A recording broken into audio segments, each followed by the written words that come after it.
নমস্কার, আমি সুদীপা। সবাই কেমন আছেন? আশা করি সবাই খুব ভালো আছেন। সুদীপার নতুন একটি ব্লগে আপনাদের স্বাগত জানাই। আমরা যখন মহারাষ্ট্রের আলিবাগ সি বিচ যাচ্ছিলাম তখনের ভিডিওটি। সমুদ্রের অনেক জলরাশি অতিক্রম করে আমাদের সেই সি বিচে পৌঁছতে হয়েছিল। তাই সেই সন্ধ্যের মুহূর্তে সূর্য ডোবার আগের মুহূর্ত দেখতেই পাচ্ছেন কি সুন্দর দেখতে লাগছে।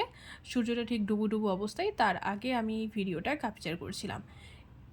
পৌঁছে যাওয়ার পর নেক্সট ডে সমুদ্রে স্নান করতে যাওয়ার আগে পোজ দিয়ে ছবি তোলা, দেন পোজ দিয়ে ভিডিও বানানো, যেটা হয়ে থাকে আর কি স্বাভাবিক, সেটাই ঠিক আমরাও করছিলাম।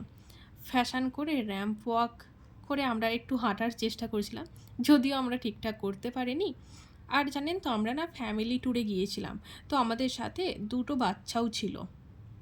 তারাও আমাদের সাথে কাফকাই নিয়ে খুব মজা করছিল এবং আনন্দ করছিল। তো আমরা সবাই মিলে এখন যাচ্ছি সমুদ্রে স্নানের জন্য।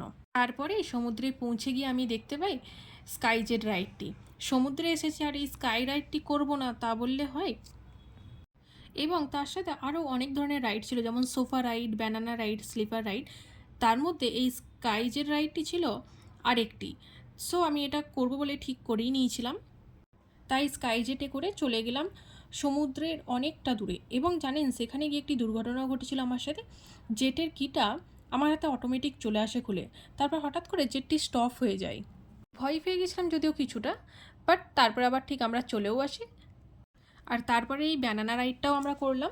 আমরা 5 জন মিলে গিয়েছিলাম একসাথে এই ব্যানানা রাইডের জন্য। দেন সন্ধেবেলা আমরা কেক কাটার সেলিব্রেশন করলাম, কারণ এটা ছিল আমাদের second time Alibag sea beach. So second time আমরা আলিবাগ সি বিচ গিয়েছিলাম, তাই সেকেন্ড ট্রাভেলিং অ্যানিভার্সারি সেলিব্রেশন চলছিল আমাদের মধ্যে। এবং যেহেতু ওখানে বাচ্চারা ছিল, তাই ওদের দিয়েই আমরা কেকটা কাটাচ্ছিলাম। এবং বাচ্চা দুটো খুব ভালো, জানেন তো, সব কথা শুনতো, কোনো দুষ্টুমি করতো না। আর আমরা যেহেতু ফ্যামিলি গ্রুপে গিয়েছিলাম, তাই খুব মজা হচ্ছিল সবার সাথে একসাথে সময় কাটানো, সেই মুহূর্ত সবার সাথে একসাথে স্পেন্ড করানো। কেক কাটা শেষ, এবার সবাই মিলে একসাথে তালে তাল মিলিয়ে নাচের প্রিপারেশন চলছিল।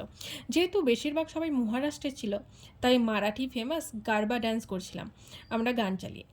ছোট থেকে অ্যাডাল্ট সবাই ছিলাম আমরা যদিও কেউ একজনও ড্যান্সার ছিলাম না, তবুও আমিও ঠিক তালে তাল মিলিয়ে নাচার চেষ্টা করলাম ওদের সাথে। আর এই সন্ধ্যের অপরূপ সৌন্দর্যটা দেখে মুগ্ধ হয়ে গেছিলাম বারে বারে। খুব সুন্দর প্রাকৃতিক মনোরম দৃশ্য, তাই না? চারিদিকে সবুজে সবুজ, সবুজ বেশ ঘেরা চারিদিকটা। ভোলার নয় এই মুহূর্তগুলো কখনো। আর দেখুন, সকাল হতে না হতেই আমি রেডি হয়ে বেড়াতে বেরোনোর আগে দোল খেতে চলেছি। ছোটোবেলায় সেই দোলনাতে দোল খেলতে খুব ভালো লাগতো, আর দেখুন বড় হয়েও সেই অভ্যাসটা ঠিক এখনও রয়েই গেছে। তাই একটু বেড়াতে যাওয়ার আগে ভাবলাম অনেকগুলো দোলনা ছিল, একটু দোলনায় যেয়ে দোল খেয়ে নিই। আর দেখুন কী পাগলামোনারাই করছি আমি।